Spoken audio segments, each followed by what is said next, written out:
Salve pessoal! Continuando nossa saga sobre os pipelines, sobre as saídas de um comando do PowerShell para dentro de outros comandos, a gente já viu como que a gente organiza, como que a gente mensura os objetos, quantidade de linhas, quantidade de palavras, calcula soma, calcula média para campos que são numéricos, né? Vimos como é que a gente ordena esses objetos. Eu quero em ordem alfabética, eu quero em ordem crescente, decrescente, de um campo baseado em data, em um campo baseado em número, em um campo baseado em caracteres. Vimos sobre como é que a gente seleciona as propriedades que nos interessam dos objetos, assim como a definição de algumas linhas, como eu quero as 10 primeiras linhas, as últimas 10 linhas, ou eu não quero os objetos que forem duplicados, ou eu quero mexer para só retornar as propriedades que me interessam. A gente usa o select para isso. E vimos filtros, usando o whereObject para isso, para a gente selecionar exatamente os objetos que têm os valores que nos interessam. Beleza, com todos esses recursos, existe um outro também muito importante, que é a parte de enumeração. É o forEachObject.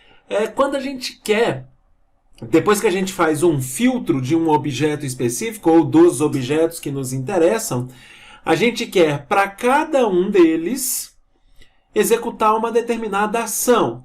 Essa ação pode ser retornar uma propriedade, pode ser executar um método, de acordo com o objeto que está sendo trazido, ou ainda executar um script mais complexo mesmo. Então, por exemplo, eu tenho um export de uma base de dados de um sistema de recursos humanos que pega todos os novos funcionários que foram cadastrados pelo Departamento de Recursos Humanos e exporta para mim para um arquivo CSV ou um XML, ou seja lá qual o formato que o sistema importa. Para cada objeto que eu encontrar dentro desse arquivo, eu vou executar uma determinada ação. Essa ação pode ser criar um usuário no Active Directory.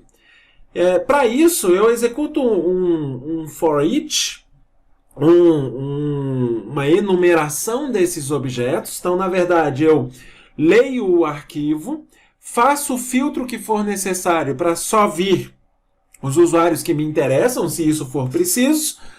Deste resultado, eu jogo para uma enumeração que, para cada um desses objetos que forem encontrados no arquivo CSV, eu vou criar uma conta no Active Directory. E criar uma conta no Active Directory, na verdade, pode ser uma ação muito mais complexa do que isso. Eu posso criar uma conta no Active Directory, uma caixa de correio no Exchange, criar uma pasta na rede, colocar um usuário em um grupo, popular uma cacetada de propriedades diferentes, dar permissão em uma aplicação específica. Eu tenho várias ações que eu posso executar utilizando como base esse processamento objeto a objeto. Para a gente fazer esse processamento objeto a objeto, a gente vai usar um commandlet, que é o forEach. Então, como todos os outros, a gente vai ver um help forEachObject, para a gente dar uma olhada no que esse objeto, no que esse commandlet pode nos trazer. Então, mais uma vez, show window, para a gente olhar o help completo e conseguir pesquisar, para a gente dar uma navegada nos parâmetros e nas diferentes possibilidades que esse comando me dá. Pronto, ele abriu aqui para mim. Eu tenho sinopse, então executa uma operação para cada item que for retornado dentro de uma collection, uma descrição completa e vários parâmetros que a gente pode executar. Entre eles, eu tenho aqui um begin script block, especifica o script block que vai executar antes do commandlet começar a processar os objetos. Esse é um recurso muito legal. Então eu vou ler aquele arquivo txt CSV para criar os usuários dentro do domínio ou para executar uma determinada ação Antes disso, eu executo um script de preparação, ou seja lá o que for. Input Object é um outro recurso importante, que fala que tipo de objeto esse commandlet aceita como entrada. E mais uma vez, qualquer tipo de objeto do Active Directory. E o member name. O member name é a propriedade que eu vou ler Na verdade, não é nem só a propriedade, é a propriedade ou o método que eu vou ler ou que eu vou processar para esse objeto que foi retornado. Olha que ele é um parâmetro posicional, quer dizer que é um parâmetro que não necessariamente eu preciso especificar. Tá? É um parâmetro que se eu colocar for each espaço menos member name, já é para funcionar. Ou sem especificar o member name, na verdade. Né? Então, for each espaço, o método ou a propriedade que eu vou executar, já é para especificar. Então, com isso a gente conheceu os principais parâmetros do for each, tá? Os que a gente precisa executar. E o menos process é exatamente o script que eu vou executar para cada um desses objetos. Tá? Então, esses são os exemplos que a gente pode tomar como base. Aqui, por exemplo, para a gente dar uma navegada nesses exemplos, divide os inteiros em um determinado array. Ele tem um array de 3 valores. Tá? Para a gente especificar um array dentro do PowerShell é um valor, vírgula, valor, vírgula. Pode colocar isso dentro de uma variável. Já é um array, é uma variável com vários valores. Ou jogo diretamente para um for each. Para cada um desses números, eu vou executar a gente já viu isso, ó, $, pega o valor que está no pipeline, ele vai fazer valor a valor e divide por 1024, por exemplo. Exemplo 2. Pegue o tamanho de todos os arquivos em um determinado diretório. Então, mais uma vez, getChildItem, um diretório qualquer, o $PS_home é um diretório, é o diretório padrão do PowerShell. Para cada um desses arquivos, eu vou processar e vou verificar. Se não for um PS container, se não for um diretório, eu vou exibir nome e o tamanho dividido por 1024, tá? Para ficar uma leitura mais fácil. Então, vários exemplos que a gente pode usar aqui com for each, que a gente usa muito em script, justamente para fazer os nossos processos de automação. Então a gente vai começar a mexer um pouco sobre como é que o for each funciona. A gente viu lá os parâmetros. Uma outra forma da gente ver os parâmetros é for each object. Na verdade, antes do for each object, né, estou fazendo besteira. Eu vou pegar algo que me dê uma lista de processos, uma lista de objetos, pode ser o getProcess, pode ser o service, e a gente vai começar a entender como é que o for each funciona. Então, pode ser qualquer commandlet que retorne uma coleção de objetos. A gente viu que ele aceita qualquer um. Eu vou mexer com o getProcess e o getServices, porque didaticamente falando, eles são muito fáceis de mexer. getProcess. Então, eu tenho aqui alguns processos que estão rodando aqui dentro. Então, vamos olhar o getProcess, quais são as propriedades e quais são os métodos que estão disponíveis para a gente para estes processos. Então, a gente já viu como é que faz isso. Joga para o getMember. O getMember está me falando todas as propriedades e todos os métodos que estão disponíveis para cada um destes processos. Então, olha isso aqui. Eu tenho algumas propriedades, alias de propriedades, na verdade, né, como nome, virtual memory, e aqui ele dá até uma descrição de o que é cada uma dessas siglas, ó, working set, virtual memory, session ID, page memory, beleza. Para cada um desses objetos eu também tenho eventos, também tenho métodos. Métodos são ações que a gente pode executar diretamente em cada um desses objetos. E também tenho várias propriedades que podemos mexer aqui. Então, um monte de propriedades que podemos analisar com esse getProcess. Todas as propriedades retornam do commandlet getProcess. Então, vamos olhar. Eu quero saber nome e working set para cada um desses objetos. Então, a gente já viu como é que a gente faz isso. GetProcess, eu posso fazer um filtro por nome do processo. Então, se eu pesquisar aqui, aliás, antes disso, deixa eu executar processos que eu sei que não vão me dar problema. Sei lá, vou executar o Notepad. Quando a gente executa, coloca ponto e vírgula na mesma linha, é como se eu estivesse dando Enter. Quando eu executar isso aqui, ele vai executar 3 vezes o Notepad.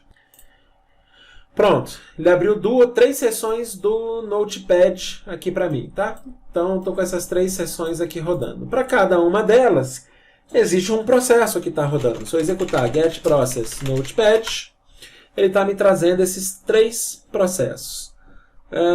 Entre esses 3 processos, deixa eu ver se tem algum outro campo aqui que ele não trouxe. Não, vamos trabalhar só com isso. Primeiro, vamos dar uma olhada como é que o ForEach funciona. O ForEach, ele tem a possibilidade de trabalhar igual a gente viu no WhereObject, com uma escrita básica, uma sintaxe básica ou uma sintaxe avançada. A sintaxe básica, ela é muito direta, ela é muito fácil da gente digitar. A gente joga qualquer resultado de qualquer commandlet do PowerShell, algo que retorne na tela qualquer tipo de resultado. Eu jogo esse resultado para um ForEach e falo o que eu quero que ele faça para cada um desses resultados. Então, eu vi aqui o processo Notepad. Eu vi aqui nos métodos, quando eu abri, que eu tenho um método chamado Kill, por exemplo. Então, eu quero, para cada um destes processos, no ForEach, chamar o método Kill. Para isso, muito simples. ForEach Kill. Eu chamo diretamente o nome do método. Quando eu faço isso, ele fechou as minhas 3 sessões do Notepad. Poderia ser um stop service. Se fosse um sistema de arquivos, imagina o seguinte.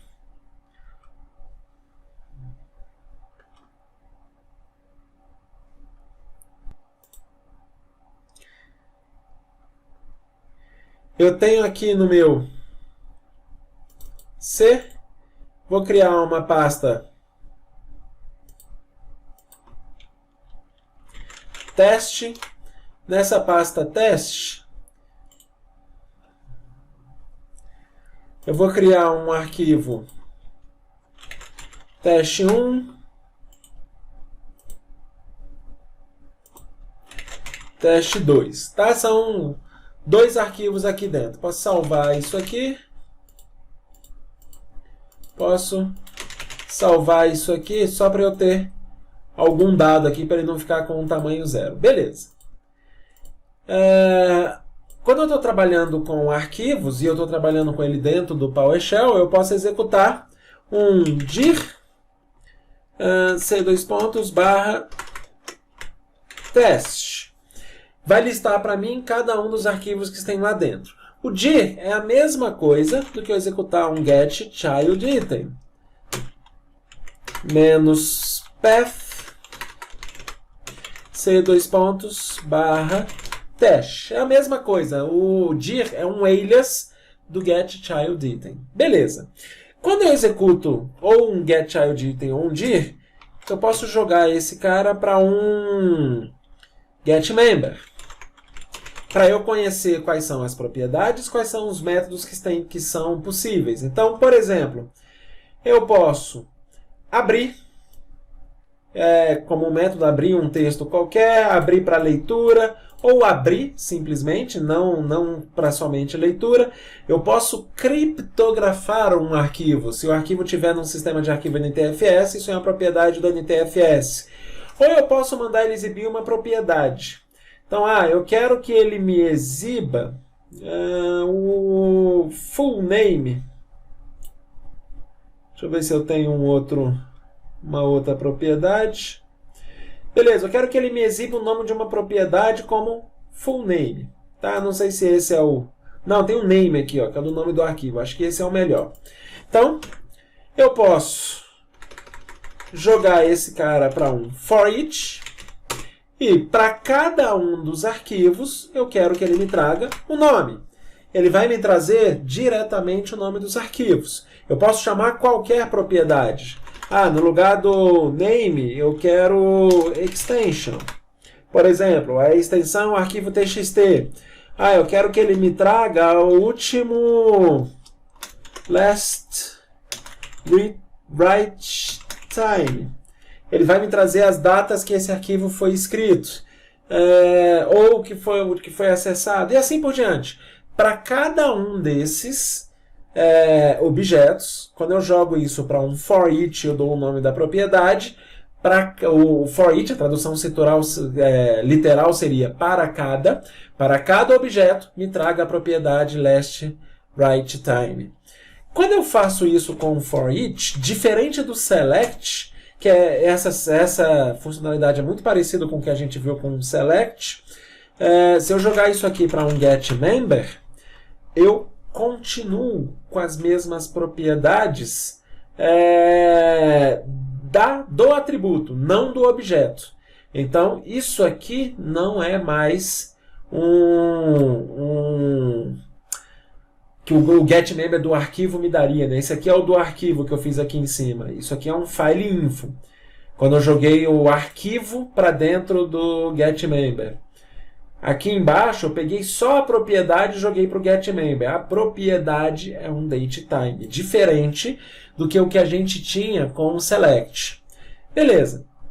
Além de mandar exibir uma propriedade, que é o que a gente viu, eu posso também executar um método. A gente já viu como que executa um método. Eu simplesmente passo o nome do método.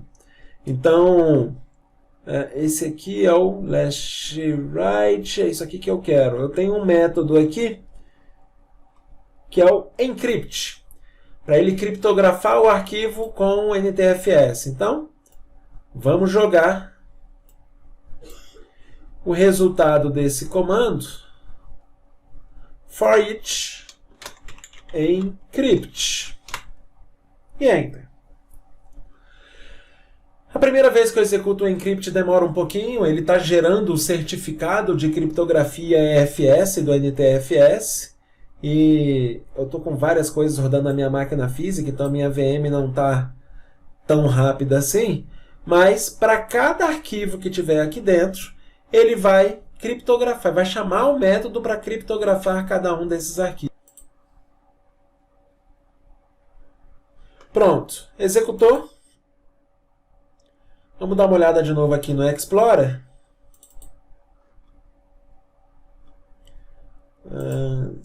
Dois pontos, teste.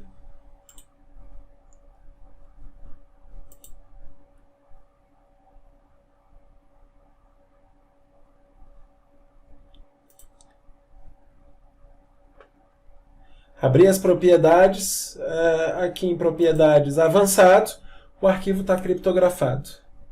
Então ele foi marcado para ser criptografado, é isso que esse método fez.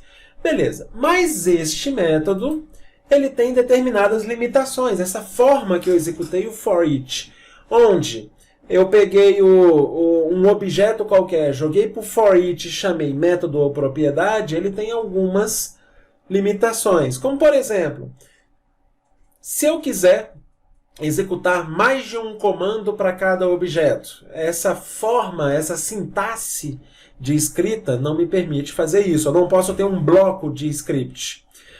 Eu quero que ele só faça determinado método, execute determinado comando, seja lá o que for, se uma determinada condição for cumprida. Eu quero colocar um if aí no meio. Também não tem como fazer isso direto no for each, utilizando em escrita básica. Eu poderia até fazer um filtro, eu jogo o resultado do getChildItem, ou seja, lá qual for o commandlet, para um whereObject. Do whereObject eu jogo para o for each. Isso dá para fazer. mas se eu precisar fazer um if mais elaborado, que não olha simplesmente uma propriedade, mas executa um cálculo, ou verifica uma data, ou enfim, executa uma ação mais elaborada, essa escrita básica também não consegue executar. Eu não consigo ter decisões lógicas utilizando essa escrita básica do for each. Mas ele me permite eu ter uma escrita avançada. Como é que a escrita avançada do for each funciona? É mais ou menos a mesma base que a gente viu no eObject, onde eu vou poder utilizar a variável $_ para especificar o objeto da propriedade do commandlet, do atributo do commandlet que foi passado para o for each, e com essa variável eu consigo tomar determinadas decisões, executar scripts, fazer uma ação mais completa. Então, vamos pensar o seguinte, só para a gente fazer um processo, um tipo de comando bem rápido, utilizando uma escrita mais avançada, tá? Eu quero executar de novo aqueles processos Notepad. Notepad. Beleza, ele executou 3 processos do Notepad de novo. Vou executar o Calculator também. Não é o Calculator? Calc. Para ele executar a calculadora do Windows. Daqui a pouquinho ela abre. E vamos começar a trabalhar. Abriu a calculadora do Windows, vou deixar ele aqui. Vamos começar a trabalhar para a gente ver o for each funcionando numa escrita mais avançada. Para isso, eu preciso executar um bloco de script que execute várias ações. Então, por exemplo, eu vou fechar de novo, quero executar o getProcess, vou executar com Notepad para ele só localizar esses 3 processos. Vou jogar a saída deste commandlet para o for each. Tanto faz, tá? For each ou for each object é a mesma coisa aqui dentro. Mas, no lugar de só direcionar para um método ou pegar uma propriedade, eu vou fazer diferente. Eu quero que ele processe um determinado script. Esse campo não é obrigatório. Eu posso só abrir uma chaves, e a partir daí eu executo quantos comandos forem necessários. Então, eu posso, inclusive, colocar vários comandos aqui nessa mesma linha. Só separar cada um dos comandos com ponto e vírgula. Igual fiz o Notepad aqui. Executa um comando, ponto e vírgula, executa outro comando, ponto e vírgula, e assim por diante. Só para ficar mais fácil de ler, eu costumo, quando eu estou trabalhando no PowerShell, eu dou um Enter mesmo. Ele vai fazer uma quebra de linha e eu executo os comandos que forem necessários.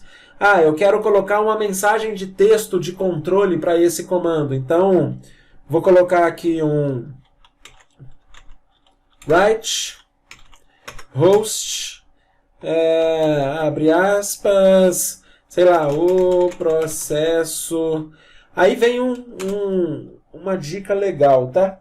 Eu vou especificar aqui a minha variável. $_ é sempre o nome do objeto que está ou o objeto que está neste momento no pipeline. O processo tal está sendo parado, por exemplo. Então, eu quero dar esta mensagem, Enter.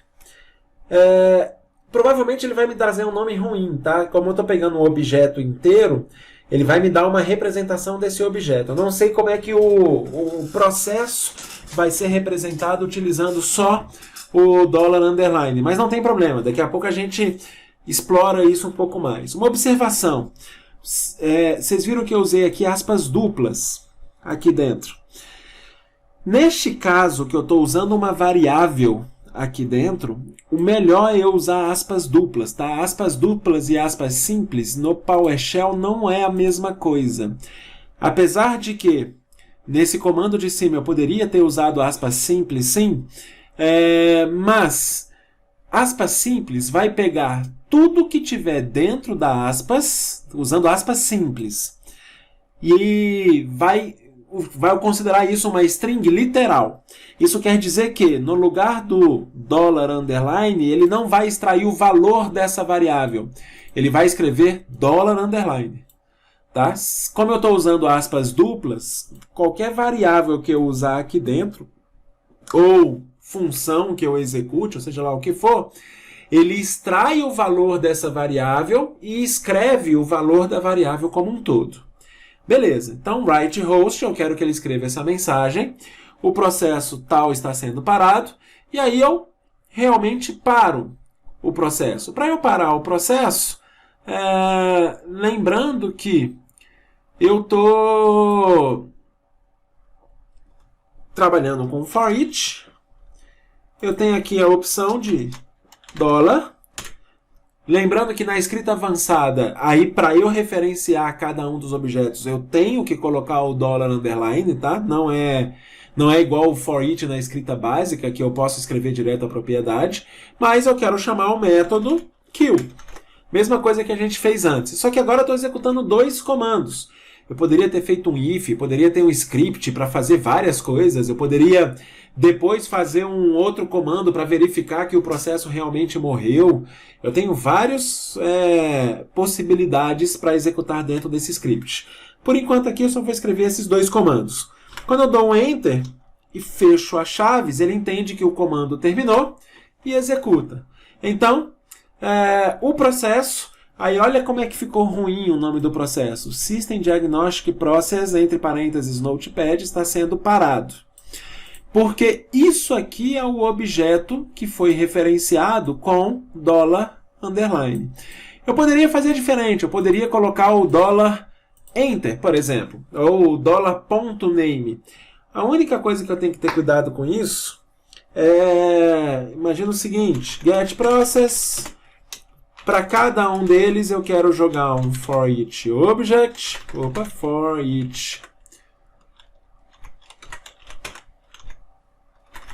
estou errado, for each object, eu quero executar um script, para cada um deles eu quero executar o write host.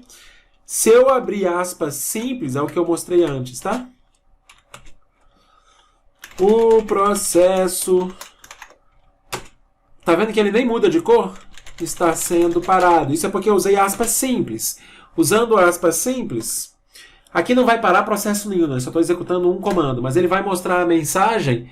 Como eu usei aspas simples, ele está colocando o valor literal da palavra, da variável. Não, o que me interessa não é o literal $underline. Eu quero extrair esse valor. Então, para isso, eu uso aspas dupla. Quando eu fizer isso, aí ele vai substituir pelo valor do objeto. Só que este valor desse objeto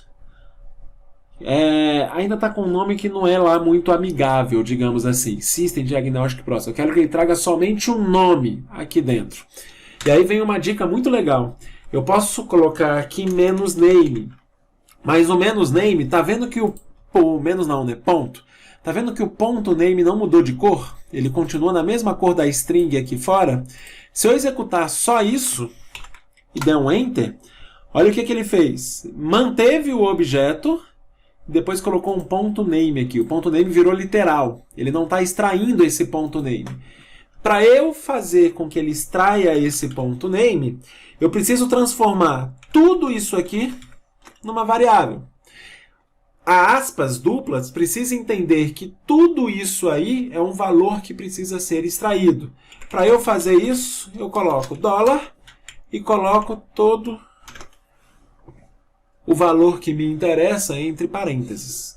Tudo que tiver esse $, a string dupla vai entender que o que vem depois do $, é considerado uma variável e eu preciso extrair o valor dela. Na hora que eu der um Enter nesse comando, agora sim eu estou vendo cada um dos processos aqui dentro. Então, o processo tal está sendo parado, o processo Shell Experience Host está sendo parado e assim por diante. Então, se a gente for executar o mesmo Notepad de novo, eu estou com o calc aberto. Get process calc. Não encontrou nenhum processo com esse nome. Provavelmente o processo da calculadora não se chama calc. Deixa eu mandar. Eu acho que é calculator. Só para não precisar procurar. Então, deixar ele exibir todos.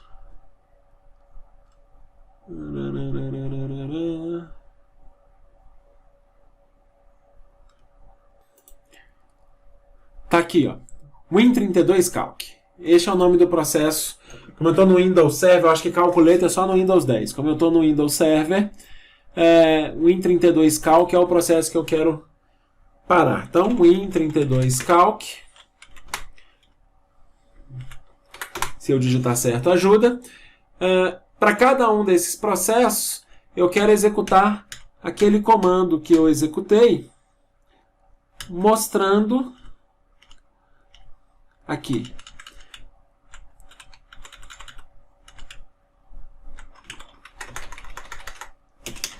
Win32Calc. Só que eu quero que ele mostre o nome do processo.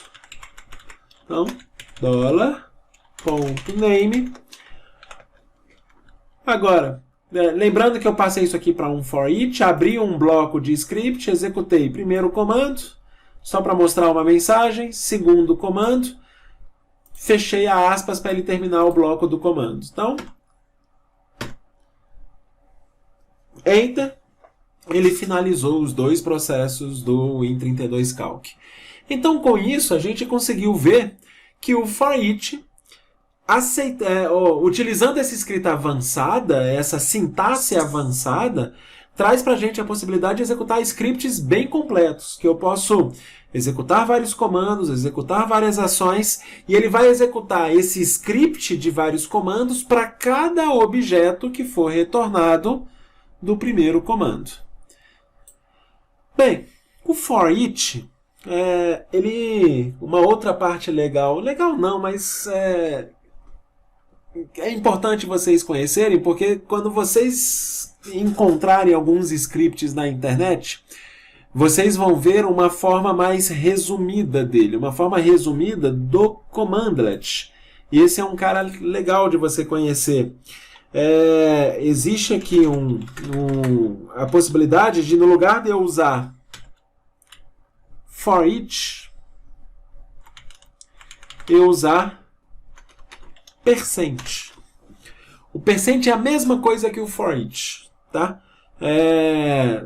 Eu não executei aqui, deixa eu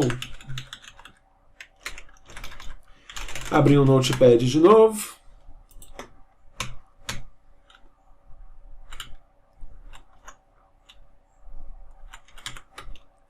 Quero que ele ache o Notepad. No lugar do for each, vou colocar só o %. É a mesma coisa, tá? Da mesma forma que o interrogação é um where object. Se eu executar um get alias interrogação, a gente vê que o % é um for each object, interrogação é um where object. Eu, particularmente, eu não gosto muito de usar essa abreviação, tá? Nos meus scripts eu não uso. Por quê? Eu acho que quando a gente coloca for each, pelo menos, pode até não ser o for each object, mas coloco for each ou coloco where ou where object, o script é mais legível. Então, para quem está dando manutenção, é mais fácil você ler um script quando você tem comandos que são mais significativos. Eu, particularmente, eu não gosto muito de usar abreviações em scripts, pelo menos em scripts, que depois eu tenho que ficar lembrando o que é cada uma delas, como usar o H para usar get history, ou R para usar o invoke history, ou só o % para usar o for each. Mas você vai ver muito script na internet que você baixa para executar uma determinada ação. Dentro do script você vai ver um % lá. Esse % é a mesma coisa que um for each object. Tá? É a mesma coisa que ele está executando. Ou uma interrogação, que é a mesma coisa do que um where object. Perfeito. Com isso, a gente finaliza as partes de manipulação das saídas dos commandlets, seja lá de qual commandlet. Então, vimos várias formas que a gente tem de manipular esta saída. Seja para fazer um filtro, para selecionar as propriedades que nos interessam, para ordenar do jeito que a gente precisa, para mensurar esses objetos, para saber quantos objetos são, ou a soma de uma determinada propriedade. A gente usou o Measure Object para isso. Vimos agora como é que a gente executa um processamento para cada um desses objetos, podendo ser um script, podendo ser um método, podendo ser um comando qualquer. Independente do comando aceitar ou não entrada, o for each faz com que isso seja um coringa, né? Que a gente possa usar a saída de um comando e direcionar para outro comando, independente desse outro comando aceitar ou não entradas diretas desse comando. Na próxima aula a gente vai ver uma outra saída, que a gente também usa o pipeline para isso, que é como é que a gente faz persistência de valores em disco. Como é que eu exporto dados para o disco? Eu posso exportar CSV, eu posso exportar XML, eu posso exportar JSON, eu posso exportar TXT. Como é que eu salvo essas informações em disco? Ou para salvar, para eu ter essa persistência desses dados, ou ainda para eu consumir esses dados depois de alguma forma. Então, na próxima aula a gente vai falar especificamente sobre saídas de comandos PowerShell para sistema de arquivos. Falou, até a próxima aula.